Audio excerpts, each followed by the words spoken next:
My name is Makiza Latifa.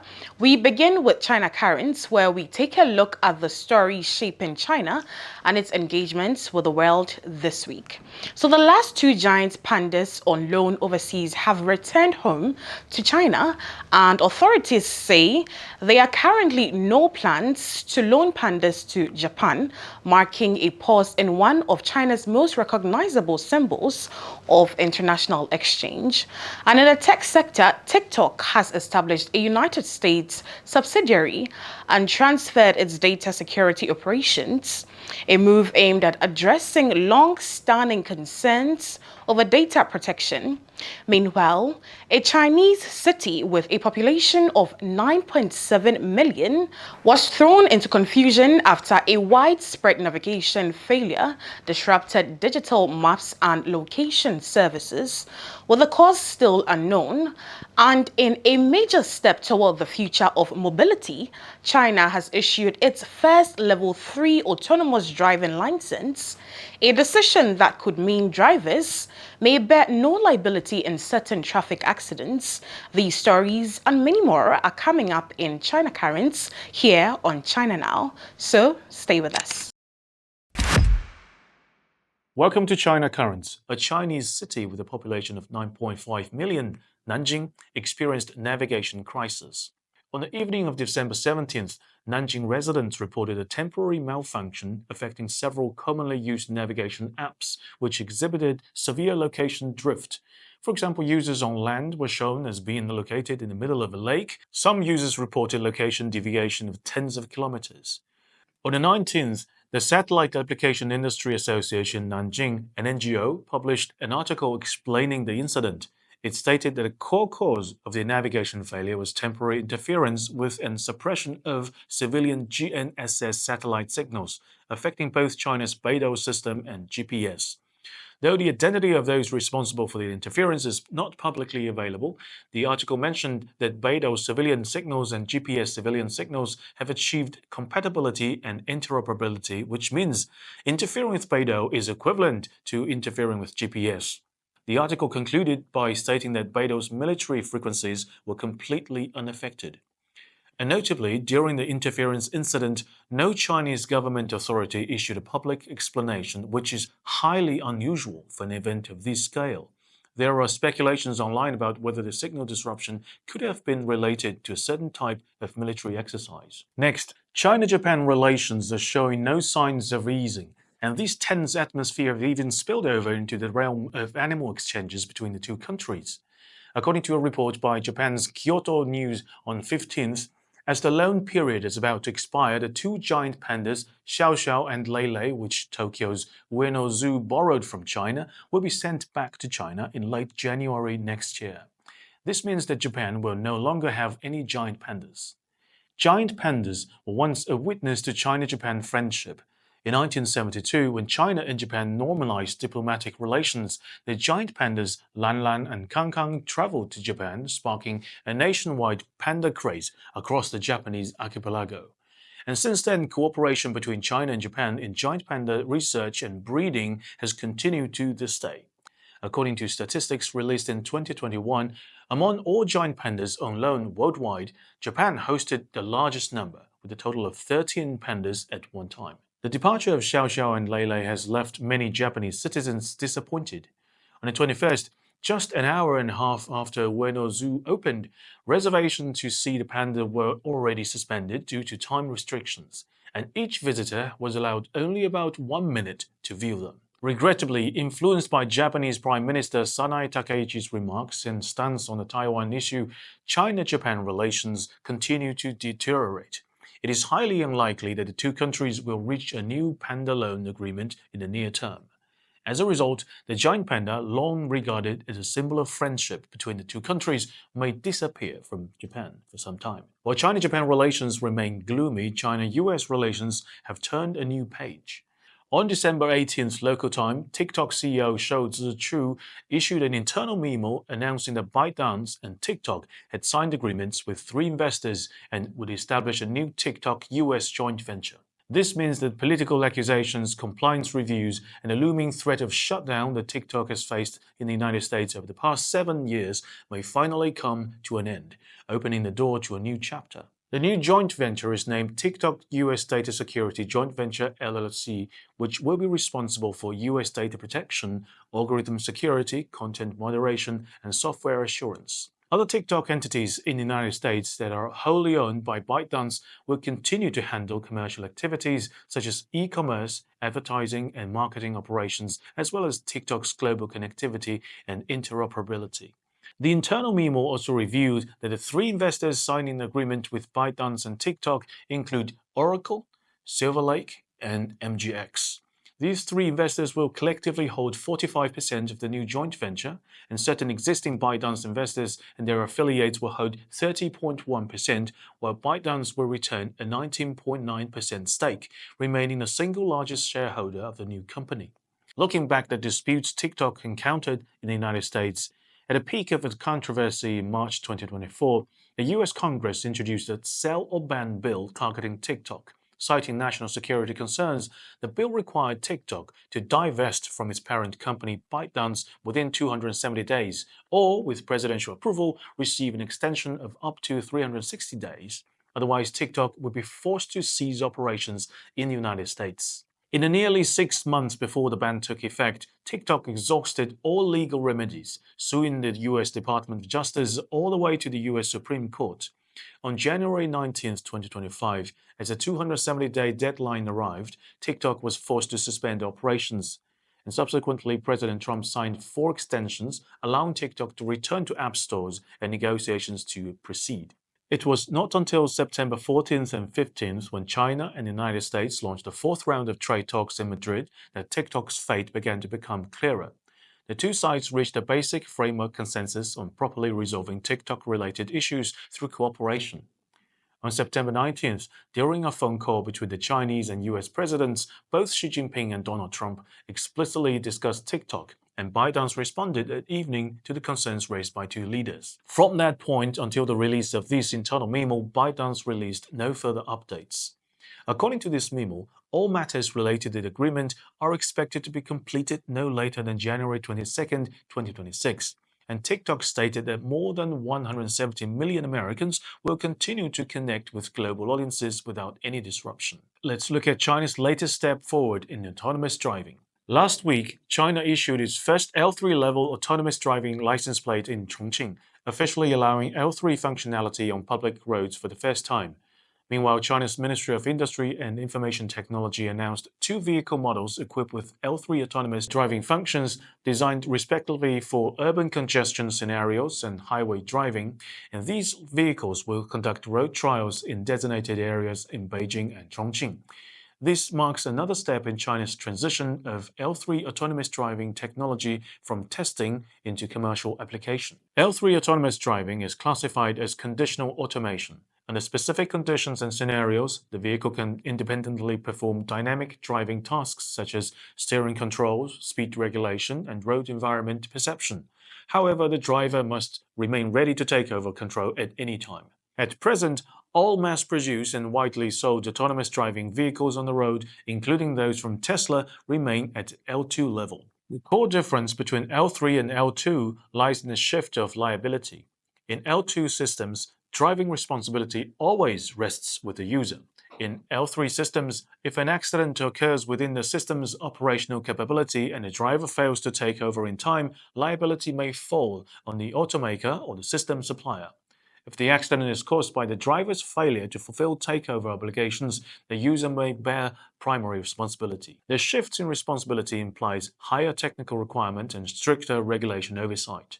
Accordingly, China requires applicant models to pass rigorous product testing and safety evaluations, including key criteria such as front-installed mass-produced sensors, data security protection, and cybersecurity verification. During road operation, trial vehicles are limited to government-designated areas and must be equipped with safety drivers or remote monitoring systems to handle emergencies. Fu Bingfeng, Executive Vice President of China Association of Automobile Manufacturers, believes that China's autonomous vehicle industry is accelerating its transition from technology validation to a new stage of mass production application. Beyond advancing autonomous driving, China has also equipped the traffic police with cutting-edge tools. In recent days, frontline traffic police officers in Changsha, China have been equipped with AI smart glasses for on-duty use. These glasses feature a lightweight, integrated design and are equipped with 12-megapixel ultra-high-definition wide-angle camera, intelligent predictive anti-shake algorithms, and real-time first-person HD image and video capture. They support license plate recognition, facial recognition, and real-time voice translation. Officers explained that after the implementation of a vehicle reservation policy at the famous Orange Isle scenic area, traffic police previously had to manually check reservation information for each passing vehicle, a process that easily caused congestion during peak hours. Now, with AI glasses, officers simply look at the vehicle, and within a range of 2 to 4 meters, the system automatically triggers offline license plate recognition and reservation matching. The glasses automatically scan license plates and instantly link to the Orange Isle reservation database. If a vehicle has a valid reservation, a pop-up displays "Reservation valid." If not, a red alert appears. The entire process takes just 1 to 2 seconds, improving efficiency by 80% compared with manual checks. When assisting foreign tourists, officers can activate translation mode via the glasses' touch controls. Spoken Chinese questions or instructions are instantly converted into spoken English, Japanese, Korean, and more than 10 other commonly used languages, effectively solving cross-border communication challenges. And that's all for today. See you next time. And now we move on to top picks, where we spotlight key global perspectives shaping today's geopolitical conversation. Our featured commentator is Peter Yang, a geopolitics and foreign policy analyst who examines what he describes as the 8 critical mistakes that cost Ukraine the war. Ukraine is not winning this war. By any realistic measure, it's heading towards defeat. The latest signal is a 28-point peace plan that is drafted in Washington, amended in European capital cities, but ultimately rejected by Moscow. Its substance amounts to a de facto partition of Ukraine, which is a kind of territorial rejoin that Europe has never seen since the 1930s. But it barely registered in the international media, because the loudest cheerleaders of Kiev's cause are increasingly isolated, and the broader publics are tired of this war that no longer promises a clear outcome. The trajectory was not inevitable. Ukraine had at least 3 genuine opportunities to end the war from a far stronger position than the one it has today. The first window of opportunity opened in the early weeks of the contingency, when Russia announced its special military operation on the 24th February 2022. Most governments and analysts expected a rapid collapse from Ukrainian side. The widely circulated phrase was "Kiev in 3 days." That also reflects the US military assessments of how quickly the Ukrainian defenses might crumble if Russia moved in decisively. Had the Russia's elite airborne forces, the VDV, succeeded in seizing the Antonov airport in the first 24 hours, that scenario will become reality, with an air bridge into the capital city, Kiev, a decapitated government, and a sudden peace. However, the outcome was not materialized. With NATO equipment and intelligence support, Ukraine has improvised a desperate but effective defense. Its air defenses were still operational. Most of the frontline units slipped away from encirclement and fortified the key urban centers, such as Kharkiv. As reserves were brought in, it also became clear that Ukrainians had survived the initial shock and could continue to carry on the fight. That was precisely when Kyiv had its greatest leverage. The state was intact, morale was high, and the Russian blitz had stalled. This was a moment to turn a tactical survival into a strategic advantage through a serious and comprehensive mobilization efforts. In theory, this is what happened. President Zelensky announced a general mobilization and banned men aged from 18 to 20 from leaving the country. Officials spoke of building a 1 million-man strong army. But in practice, the effort remained half-hearted. Hundreds of thousands of military-aged males found ways to leave the country, and this million-man army never materialized outside of the political speeches. By mid-2022, Kyiv claimed that more than 700,000 men had been mobilized, but in reality, fewer than 150,000 were actually serving at the front lines. That gap between rhetoric and reality has defined the war ever since. The mobilization has grown more difficult, desertion rates have risen, and a chronic shortage of infantry is now undermining the fragile defense lines. The usual explanations were insufficient equipment, limited training capacity, and a delayed Western aid, which are very convenient to use, but they are incomplete. Ukraine had nearly 8 years to prepare for a Russian assault after the loss of Crimea in 2014. It had these combat-experienced soldiers and extensive NATO support. Its leaders understood that the first months of war would be the high point of patriotism, when tens of thousands of people would volunteer to fight. They also know that as casualties mounted and the war dragged on, that passion would eventually fade away. Yet, they still hesitated, for reasons rooted not in logistics, but in politics.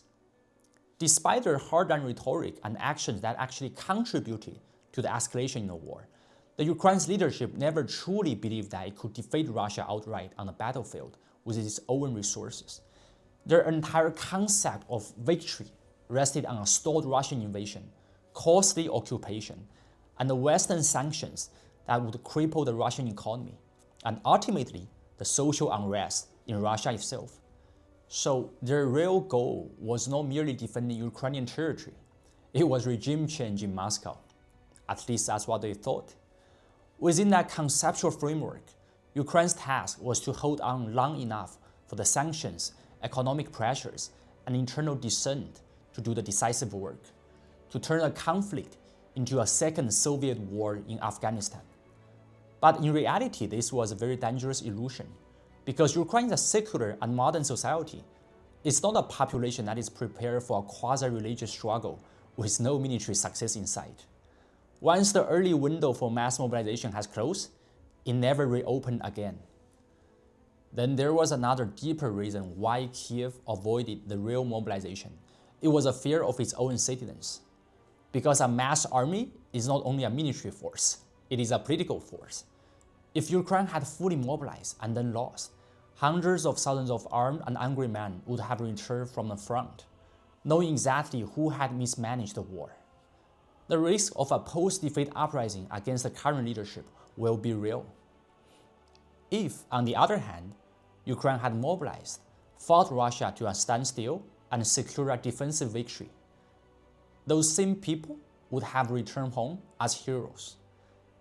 And that have also demanded a greater say for them in how the country is run. Either way, the old elites will be purged. For Ukraine's political class, this was a nightmare scenario for them because they know their own record. Their legitimacy rests on the so-called Revolution of Dignity in 2014, which was a movement that promised to cleanse the corruption and reorient the country toward Europe. But in practice, the new rulers proved to be no cleaner than the ones they replaced, and in some cases even worse. And nothing explains this better than Petro Poroshenko's decision to bring in the former Georgian president, Saakashvili, which is a leader who had already lost a disastrous war with Russia in 2008, and appointed him the governor of Odessa. That experiment ended in farce. The two men fell out. Saakashvili was stripped of his citizenship, and his attempted return turned into a spectacle broadcasted to the world. It became a symbol of how anti-corruption rhetoric, imported reformers, and Western applause could coexist with the old-style oligarch politics. And corruption did not disappear under Zelensky either. He was elected in 2019 as the anti-corruption candidate, who is a political outsider that would finally break the system. But within a few years, his own circle was caught up in investigations and scandals. Even before the Russian invasion, the polls already showed that widespread disillusion, despite an entire ecosystem of these Western NGOs, legal reforms, and so-called Europeanization of the judicial system, Ukraine still remained far from meeting the standards it would need to join the European Union. In that context, a genuinely mobilized society, a population that had directly saved the state through its own sacrifice, will sooner or later demand accountability. If ordinary Ukrainians could point to their role in the country's survival, then the days of these political elites will be numbered. While this internal calculation was shaping Kiev's choices, two more strategic opportunities were also squandered. There's the Istanbul peace talks in the spring of 2022. The framework on the table was imperfect, but it did offer Ukraine something similar to Finland's position during the Cold War. Under such a deal, Ukraine would formally abandon its bid to join the NATO, which is a goal that was in any case blocked by its unresolved territorial disputes. In return, it will return the overwhelming majority of its territory. The disputed regions could be frozen in place, as places like on the Korean Peninsula or in Cyprus, without international recognition of Russian control over Crimea or the Donbas republics. Ukraine's military would face certain limits, but those constraints focus on the categories of weapons, not on the actual count, the arbitrary cap of the troop numbers. There was no 600,000-man ceiling of the kind that appears in the later 28-point peace plan. On paper, this was a harsh compromise, but in reality, it was such a much stronger position than anything available today for Ukrainians. But again, Kyiv walked away, and one reason was the message coming from key Western capitals. Officials, the cunning ones, such as Boris Johnson, publicly and privately suggested that Ukraine could win outright. That with those sufficient Western support, it could not only hold the line, but eventually retake Crimea. Those false assurances created a powerful illusion in Ukraine. They pushed Kyiv away from a pragmatic settlement and toward the maximalist war aims that had no realistic chances to achieve. The third lost opportunity followed the Kharkiv counteroffensive in late 2022. Using the surprise tactics, Ukrainian forces smashed through the thinly held Russian lines. In a matter of weeks, they cut Moscow's area of control from more than 30% of Ukraine's territory to around 17%. That moment marked the peak of Ukraine's leverage. It was a logical time to seek a ceasefire, not from a position of weakness, but from a position of relative balance and strength, because they have proven that Russia could be pushed back when its defense lines were overstretched.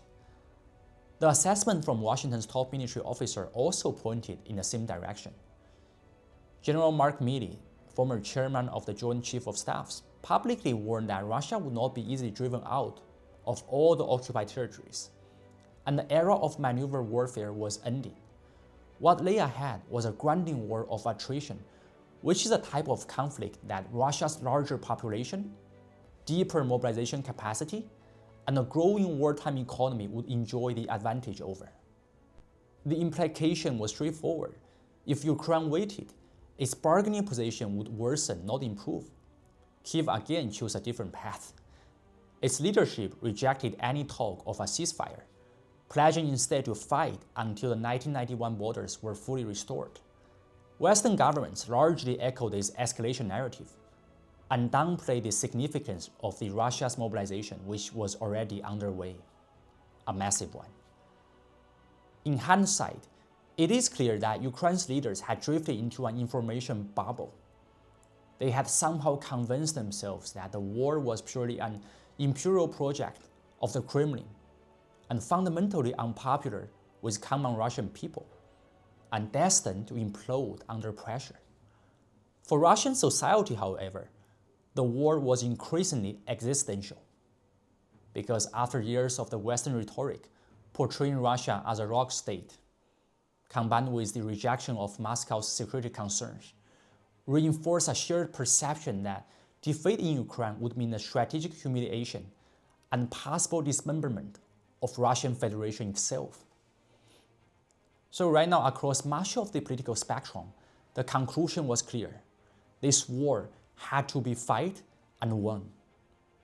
When Russia mobilized around 300,000 additional soldiers and pushed its industry into a war footing, the front stabilized. What had briefly looked like a Ukrainian comeback turned into the opening phase of a long and attritional struggle, one in which Ukraine was far less prepared than its own propaganda believed, plus much of the Western propaganda which tricked these people to believe. After missing all these political and diplomatic windows, Ukraine had every reason to pause and rethink its strategy, but again it did not. Instead of reassessing the situation, it moved from one operational gamble to another. Since 2022, 3 military decisions have further narrowed its path. The first was the push to retake Kherson. On the surface, the Kherson direction looked appealing. The city sat west of the Dnipro River, and Russian troops there relied on bridges that could be targeted by the HIMARS rockets. Logistically, it was a vulnerable spot. Ukraine eventually did succeed. After heavy fighting and significant casualties, its forces re-entered Kherson to the global applause. But the victory was largely symbolic. The elite Russian airborne troops defending the city, the VDV, withdrew in good order. They were not destroyed. They were preserved and redeployed to the Donbas front. There they stiffened Russian defenses at the very moment which Ukraine hoped to carry its momentum eastward. As a result, Ukraine's offensive in Donbas quickly lost steam. After retaking Lyman in Donetsk, the advance stalled. A campaign that might have worn down the Russian best units instead allowed them to exit and regroup. Strategically, Kiev had other options. It could have continued to harass the Russian positions in Kherson without storming the city and forcing Moscow to keep a large garrison west of the Dnipro River, stretching its logistics and thinning its defense lines elsewhere. The city's vulnerability meant that it could be retaken later. But Ukrainians, by making their liberation a priority, it traded the long-term leverage for the short-term optics. The second major era was in Bakhmut. For months, the battle for this small city in the Donbas became a symbol of Ukrainian resilience. It had bled the Russian forces heavily, especially the Wagner Group assault units. At first, the Ukrainian commanders achieved what the doctrine calls an economy of force, holding a critical point with relatively modest resources while inflicting the disproportional losses on the enemy. But over time, that balance also flipped. As the siege dragged on and the fall of the city became increasingly likely, Kiev just kept reinforcing it. The elite brigades and precious reserves were fed into the fight, especially after the March 2023. Units that could have been withdrawn, rebuilt, and trained for the coming counteroffensive were instead used to prolong a doomed defense. So by May that year, Bakhmut had become less a military necessity and more about a political statement. The goal seemed to shift from defending terrain to inflicting the maximum damage on Wagner Group in the hope of deepening the rift between this mercenary group and Russia's Ministry of Defense. Even on those terms, the payoff never came. When Wagner staged its bizarre mutiny in June, Ukraine was in no position to exploit the chaos. Its forces were already committed and exhausted. The Kremlin weathered the crisis, reasserted its control, and went on to further centralize its command. Crisis solved. And then the third and most consequential misstep was the 2023 counteroffensive. The plan, which was widely discussed in the Western media, was straightforward. Strike through the Zaporizhia region, break through to the Sea of Azov, and cut Russian forces in two, isolating Crimea and severing their land corridor. Russia, however, had ample warnings. Ukrainian officials and Western partners spoke openly about the coming offensive. The promotional videos even showcased the armored formations driving across the open plains in Zaporizhia. By the time the operation began, Moscow had constructed a layered defense system known as the Surovikin Line. The defense minefields, trench networks, anti-tank obstacles, and fierce artillery zones. Ukraine's attacking force went in under serious constraints. The Western trained brigades were understrengthened. Artillery ammunition was in chronic short supply. Air defenses had to cover a long front, leaving the gaps open. Crucially, Ukraine had nothing close to the air superiority. its troops advanced into one of the most heavily fortified battlefields in Europe, with limited protection from above. But the offensive went ahead anyway, built on the assumption that Russian troops lacked the will to fight and will collapse once pressured. Of course, they did not. In the opening week, the Western-made tanks and armored vehicles were destroyed in the minefields. Casualties rose quickly. At that point, Kyiv could have halted and rethought its approach, but instead, it pressed on for months. The result was a slow and grinding advance, measured in meters, but at the cost of irreplaceable soldiers and scarce equipment. The territory gained was minimal. The map of the war barely shifted. What did change, though, was Ukraine's remaining capacity to mount another major offensive. Ukraine no longer had the reserves, equipment, or any favorable balance of forces needed for a decisive breakthrough. Logically, that should have marked a strategic pivot. In a war that had clearly turned attritional, the rational move would have been to conserve the manpower, rebuild units, and use the limited operations to improve the position for negotiation, not to chase the dramatic battlefield headlines. But Kyiv doubled down on a different pattern. Instead of just pausing for 2 or 3 years for regenerating a fresh, well-equipped force, Ukraine has embarked on a new series of high-risk and low-payoff attacks, less than a year after its failed 2023 offensive. It launched incursions into Russia's Kursk region. It continued to sustain a costly bridgehead across the Dnipro River near the Krinky. It kept pressure and threats around the Zaporizhzhia nuclear power plant. Each of these actions consumed experienced personnel and equipment. Each has produced very limited tactical gains and no meaningful degradation of Russia's combat power. None had changed the fundamental balance of war. In some respects, the effects were counterproductive. The cross-border race into Kursk, far from undermining the Russian morale, helped the Kremlin frame the conflict as a direct attack on Russian territory, making the mobilization efforts easier. At the same time, the prolonged war and the growing ammunition needs drove Moscow closer to Pyongyang, accelerating this Russia-North Korean partnership, and now it feeds the artillery shells and ballistic missiles into the front. By this stage of the conflict, Ukraine was no longer just losing ground on the battlefield. It was burning through the very elements it needed to survive a long war: manpower, equipment, political credibility at home and abroad. There is another front where Ukraine never built the forces it needed: the occupied territories behind the Russian lines. Throughout the war, Ukrainian special services have demonstrated some technical reach. With the NATO's intelligence support, they had struck Russia's Black Sea Fleet, hit the refineries and energy facilities, and launched drone attacks deep inside Russia that had damaged some of the strategic bunkers. All of this has created the tremendous headlines, but none of it added up to an organized insurgency. There was no sustained guerrilla movement capable of tying down Russian forces, sabotaging logistics on a large scale, or turning the occupied Ukrainian cities into hostile zones. The strikes did not demoralize Russian troops, nor did they trigger any widespread uprisings among civilians living under Russian control. Within Russia, the dominant dynamic turned into pro-war, not anti-war. The public grew more likely to punish leaders for stopping the fight too early than for continuing the fight. Ukraine now confronts not only a shortage of ammunition and equipment, but something more fundamental, which is a crisis of will. Casualties are high, territorial gains are minimal. The perception that the ultimate defeat is likely is seeping into the society. As that perception spreads, fewer citizens are willing to join the army or return to the front. The draft evasion rises. Families resist letting their last able-bodied sons to go. The state's ability to turn political speeches into actual fighting continues to erode.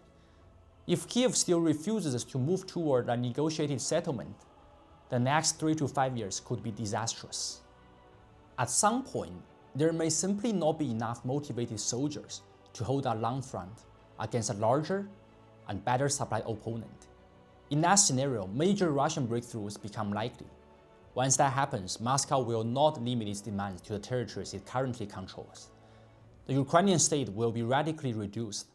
A further settlement might leave this country without access to the Black Sea, transform it into a landlocked remnant, poor, smaller, and relies on the outside sponsors for survival.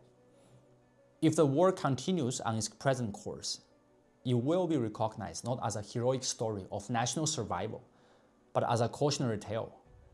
A tale of how a country was first hollowed out by a corrupt elite, then driven into disaster by the illusions about the West, and how along the way the real opportunities to avoid this outcome did exist, but were once again ignored. Thanks for watching. This is Curtis at Sinopolitik. See you next time. And next up, we turn to the Thinkers Forum, where thought leaders share insights on global development and innovation. Our first guest is the CEO of Regenessa School of Entrepreneurship, who explores the major business opportunities emerging in South Africa.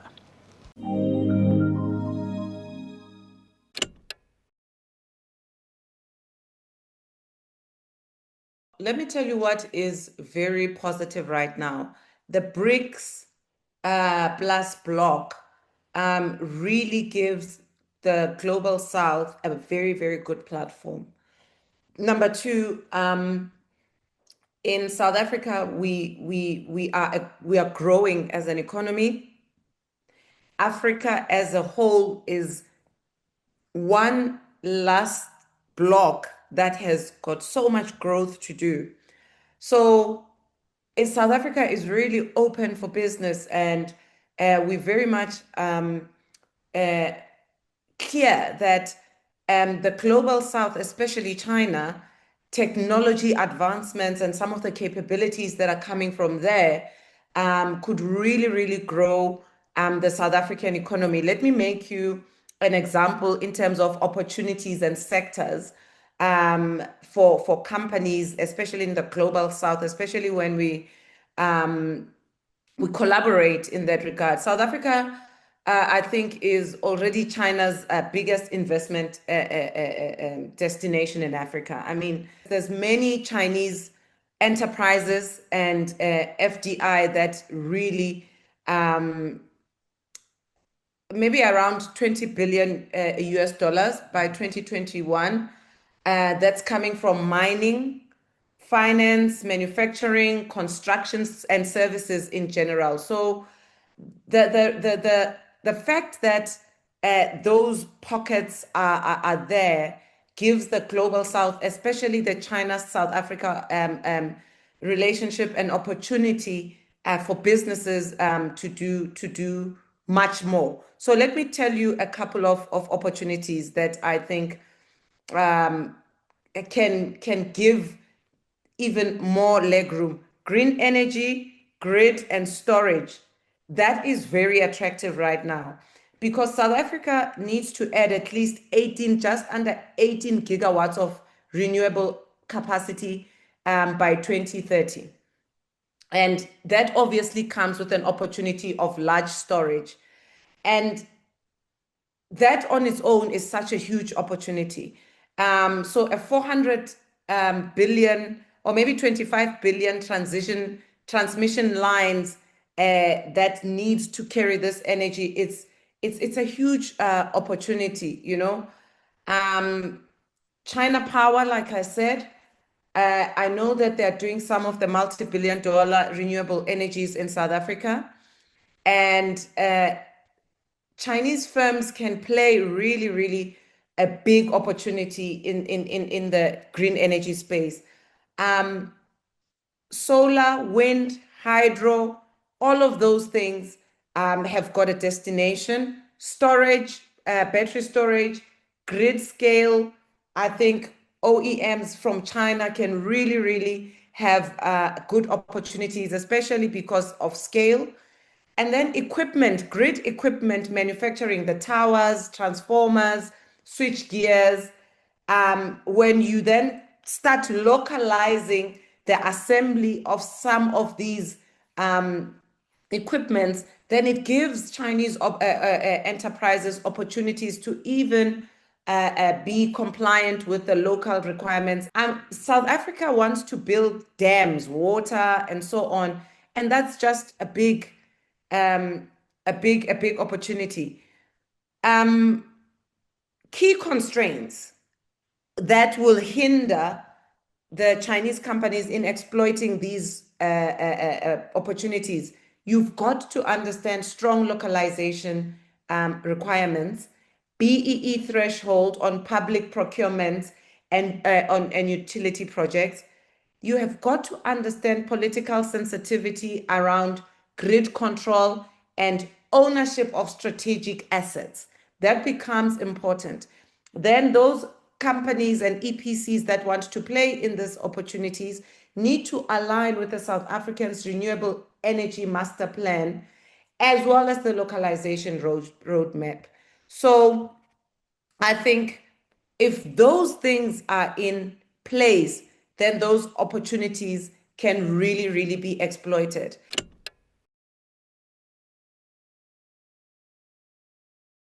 Best structures to typically formulate, you've got to have a South Africa registered project companies with Chinese EPC. Then you add the local equity partners, including Black-owned partnerships. Then you also subscribe or you join some of the manufacturing in the strategic economic zones that are typically owned by government, so that there's components with guarantees of the projects in terms of offtakes, et cetera, et cetera. So I think the green energy, grid, and storage sector presents big opportunities for partnerships, global south wise in the bigger scheme. Then there's also opportunities in EVs, charging, and battery value chain. That is a big sector. South Africa has got a highly developed auto industry, as you're very well aware, and the auto industry is now starting to also go green, and the EV opportunities is very much open for everyone, and it's critical mineral strategy also. It becomes such a big opportunity. So things like we are moving from raw minerals and we are going now into products. So it becomes important that manufacturing companies that want to play in South Africa and look into the whole value chain. So I am a very big fan of BYD and Sherry. And I tried to reach out to these companies, and it was so difficult. In Sherry, local in South Africa, the CEO we don't know who he is. You can't get a hold of him. And BYD is fairly new. You can't get hold of the local, and both BYD and Sherry, the local CEOs are of Chinese descent, so it's very difficult to get a hold of them. And because they are growing the brand, one of the things that they are failing to get right in entering this market is how they communicate their products to the market. They are getting it completely wrong. How they engage with policymakers.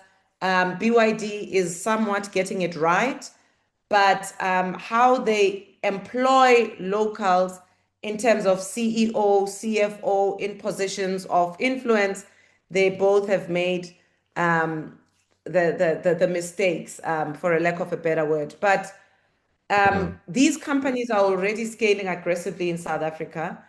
At a dealership level, I think BYD is looking at about 60 to 70 dealerships by end of 2026. And the fast charge opportunity is there. I think Huawei should be a leader in congregating the colleagues, the Chinese entities in fast charge, putting their infrastructures in place, partnering with South African SOEs like Sasol to exploit that opportunities. Mm. I think maybe those are some of the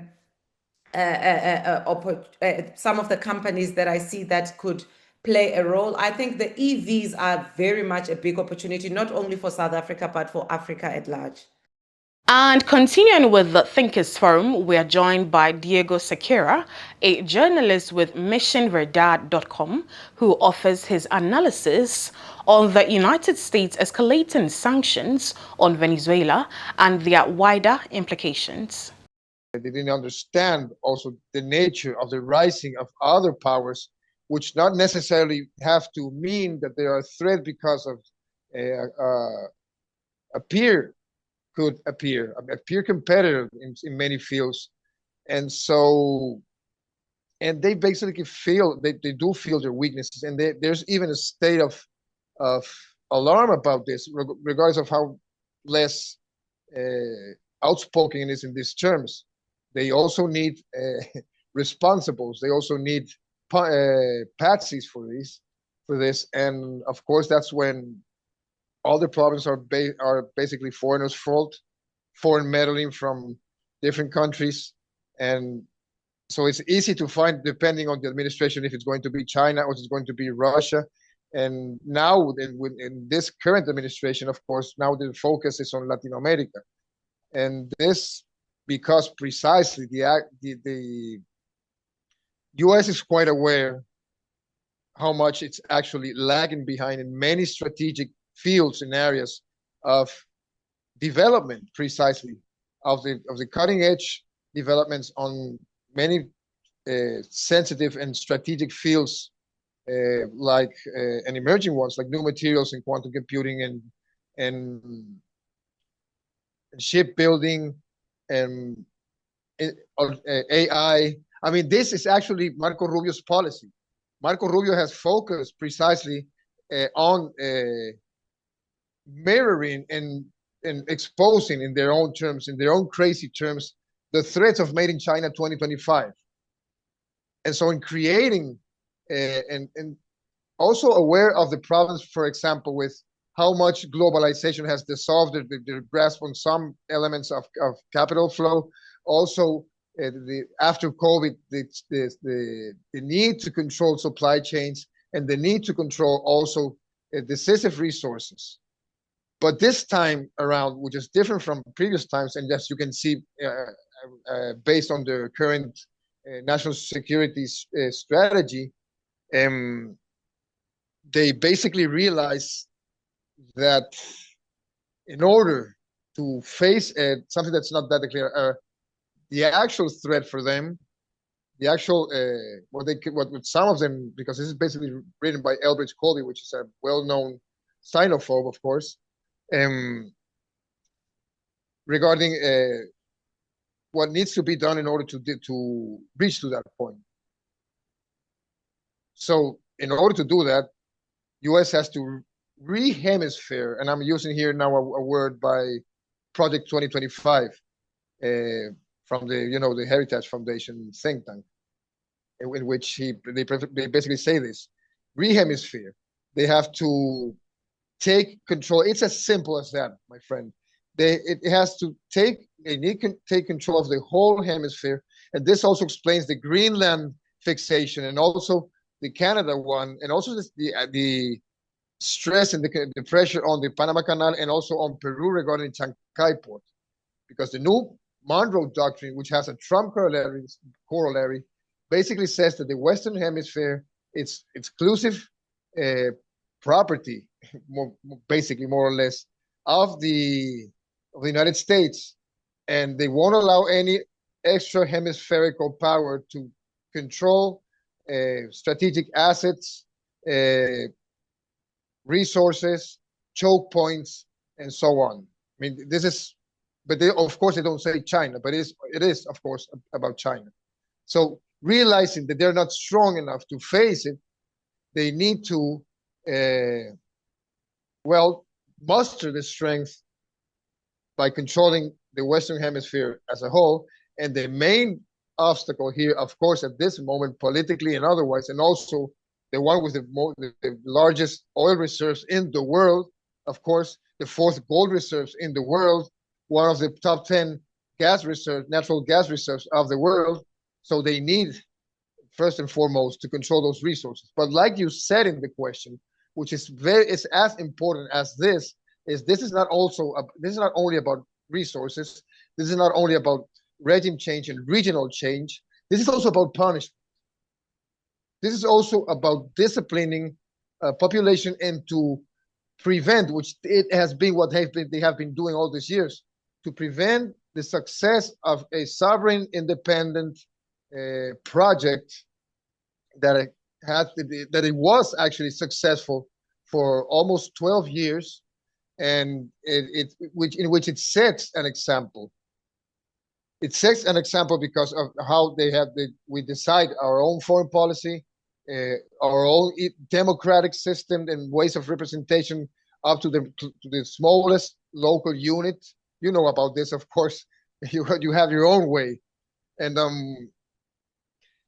in our own terms, of course, and also to have the sovereign right to manage our resources and trade according to what we consider fit, and especially, of course, always as equals with any of the partners that are engaged with Venezuela, not in a subordinate situation, not an irrestricted situation, and not on a self-destructive, non-beneficial one, in a loose situation with the United States. If the United States, of course, would act like any other country and recognize the Venezuelan law regarding all this, there wouldn't be any problem at all. So it's not on us, basically, because they also defend their sovereignty. I mean, what's the difference in this sense? I mean, they also are allegedly protecting their people. People here were actually very well protected until sanctions started biting significantly. We had the highest wage of Latin America back then. And suddenly, after Comandante died, and with the reshaping of everything, we went through hybrid warfare, color-coded revolution, unconventional warfare, assassination attempts, the stressing of the state structures in order to kidnap them and make them their own proxies, like the legislative power in 2015, and then even to create a false presidency, Juan Guaido, as you might remember, in order to try to put enough pressure and pain to the country and to force our own population to deliver this regime change, and also to prove that this model, this Bolivarian socialism, it's not viable, it's not able to succeed. It's all about their mismanagement, it's all about corruption, but they never talk about the massive impact of sanctions. And even more so regarding this current juncture, how Venezuela has been able to succeed against them. We are not in a perfect spot now. We're far from it, but we can prove that there are ways to overcome sanctions as well. Being a country that has many contradictions, many shortcomings, that was over-reliant on oil, that was unequally developed, and so on. And also, another big problem and also another thing they fear, it's a traditional government already for 25 years, has actually stood with the new ideas of a new order of any kind, which it goes beyond the capitalist world system. And this is also played, of course, in Venezuela has done this in a very dynamic way. First with Chavez and then with Maduro. So all of this, it's a massive threat for the United States. And this is a central element that it's also an added value for people in zealots like Marco Rubio, because they also think that once Venezuela falls, which I don't think it will, if Venezuela falls, Cuba will be absolutely next immediately, because Venezuela is the strongest link of what John Bolton used to call the troika of tyranny: Venezuela, Cuba, and Nicaragua. So this is about it. So in order to actually be able to control the rest of the region, and if not, and put more than friendly government, I mean completely vassal governments throughout the continent, as they are already doing in Argentina, in Ecuador, in Chile, in Costa Rica, in Panama, in Dominican Republic, Trinidad and Tobago. I mean, the list grows, they won't stop because they need vassals in order to take care of the unrest of the population and steal all they need to steal. That brings us to the end of this week's Thinkers Forum. From Doc's insight into emerging business opportunities in South Africa to Diego Sequeira's analysis of the United States escalating sanctions on Venezuela, we've explored how global economic and political forces are shaping regions around the world. And with that, we come to the close of this week's edition of China Now. We've brought you the latest from China Currents, featured in the global perspectives in top picks, and wrapped up with thoughtful analysis from our Thinkers Forum. Thank you for watching. I hope you enjoyed it. Remember to send in your thoughts, your suggestions, and feedback for the coming episodes of the show through the email provided below. My name is Makiza Micheline Latifa, and I'll see you same time next week.